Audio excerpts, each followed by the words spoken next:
nama saya Lois Suta Barat sebagai pencerita alur kisah asal mula Danau Toba. Perkenalkan, saya Azara Tiara. Saya sebagai pengisi suara pemeran Toba.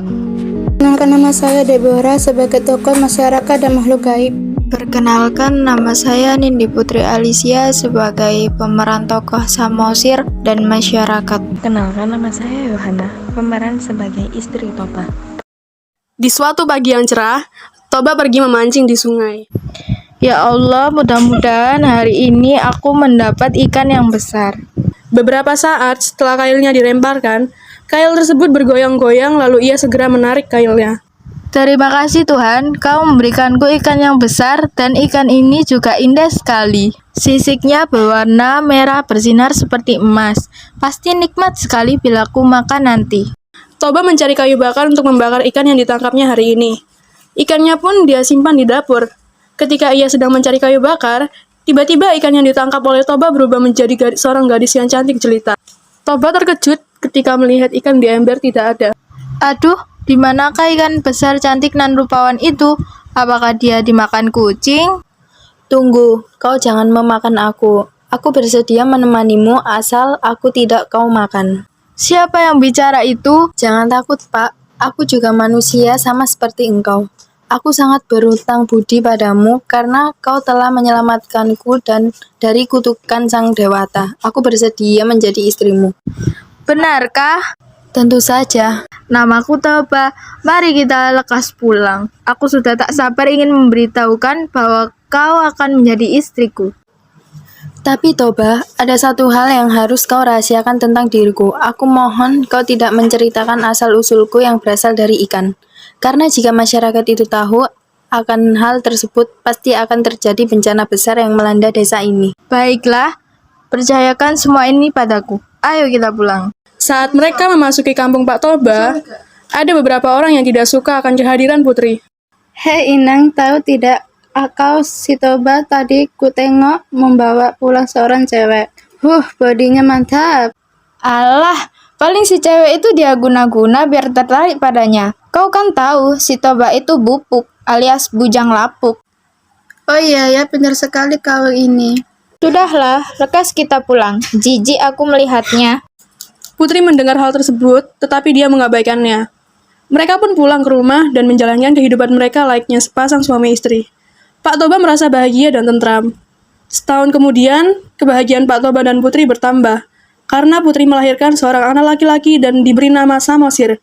Samosir tumbuh menjadi seorang anak laki-laki yang sehat dan kuat, tetapi agak nakal. Ia mempunyai kebiasaan yang aneh, yaitu selalu merasa lapar, dan ia juga selalu membuat jengkel kedua orang tuanya, karena ia tidak pernah mau membantu pekerjaan orang tuanya. Istriku, mana makan siang untukku? Tadi sudah kusiapkan di atas meja. Wah, Samosir, kemana makanan tadi? Sudah kuhabiskan, Bu. Kan saya ini masih dalam masa pertumbuhan. Sekarang pun sebenarnya aku masih lapar. Tapi sudahlah, aku mau pergi bermain dulu ya, Bu. Samosir, ibu ini selalu saja memanjakan dia. Saya ini lapar, Bu. Sabar ya, Pak. Ingatlah, dia kan bukan buah hati kita satu-satunya. Jangan sampai hal sepele seperti ini membuatmu emosi. Ya sudahlah, Bu. Buatkan aku makanan sajalah. Perutku sudah lapar sekali. Tunggulah, aku akan membuatkannya. Toba masih bisa menahan kesabarannya. Namun, kesabaran seseorang itu pasti ada batasnya. Sampai suatu ketika, Toba tidak dapat menahan amarahnya. Samosir, bantu ibu, Nak. Apa, Bu? Aku sedang asyik bermain nih. Bawakan bekal ini untuk bapakmu di sawah. Kasihan dia sudah menunggu. Ibu sajalah yang pergi. Ibu sedang masak, Samosir. Cepatlah kau antarkan, nanti bapakmu marah.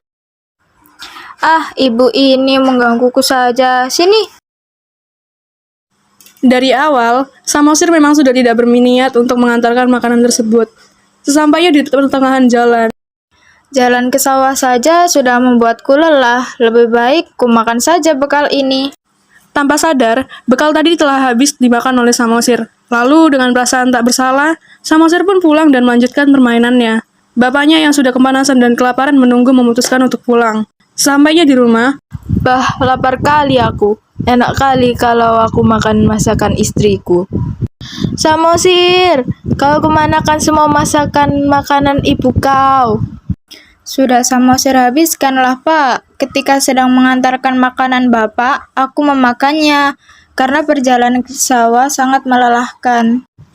Dasar anak ikan, takut sekali kau. Samosir menangis, lalu berlari pergi menemui ibunya di ladang. Mengapa kau menangis, anakku? Ibu, benarkah aku anak seorang ikan? Siapa yang berkata padamu, nak? Jawab ibu, nak. Bapak yang berkata itu padaku, Ibu. Bapak bilang aku adalah seorang anak ikan, makanya aku rakus. Benarkah itu, Ibu? Apa Bapak berbohong? Iya, Samosir, bapakmu itu benar sekali. Kau adalah anak ikan. Ibumu ini adalah seekor ikan sebelum ibu menikah dengan bapak. Sekarang, ibu minta kau untuk tidak mempedulikan perkataan bapakmu. Segeralah pergi mendaki bukit yang terletak tidak begitu jauh dari rumah kita, dan kau harus memanjat pohon kayu tertinggi yang terdapat di puncak bukit itu. Baik, Bu. Suamimu sudah melanggar janjinya, sekarang kamu tidak bisa hidup. Bumi ini, kau harus kembali ke tempat asal kau yang itu, ke sungai, kembali menjadi ikan. Kau tidak berhak tinggal di sini. Cepatlah kau pergi ke sungai. Setelah mendengar suara gaib, seketika itu juga Samosir dan Putri lenyap tanpa jejak dan bekas. Tiba-tiba langit menjadi gelap dan turun hujan yang sangat deras disertai petir. Ada apa ini? Aku tidak tahu. Tidak biasanya hujan deras seperti ini. Aku rasa akan terjadi bencana yang sangat dahsyat menimpa desa kita. Yang benar, lama-kelamaan desa kita akan tenggelam. Ayo kita pergi ke tempat yang lebih tinggi. Ayo, tapi semua telah sia-sia, kita sudah terlambat. Sungai di desa kita akan meluap karena kan hujan deras ini. Tak lama lagi air sungai di desa kita akan mengenangi desa ini. Akhir cerita, setibanya Putri di tepi sungai, mendadak langit menggelap, kilat menyambar disertai bunyi gemuruh yang menggelegar. Putri kemudian melompat ke dalam sungai. Ia berubah menjadi seekor ikan besar lagi. Toba tak bisa menyelamatkan dirinya. Ia mati tenggelam oleh genangan air. Pluk pluk pluk pluk pluk pluk pluk pluk pluk. Lama-kelamaan, genangan air itu semakin luas dan berubah menjadi danau yang sangat besar. Di kemudian hari, orang-orang menyebutnya Danau Toba. Dan pulau kecil yang berada di tengah-tengahnya dinamai Pulau Samosir.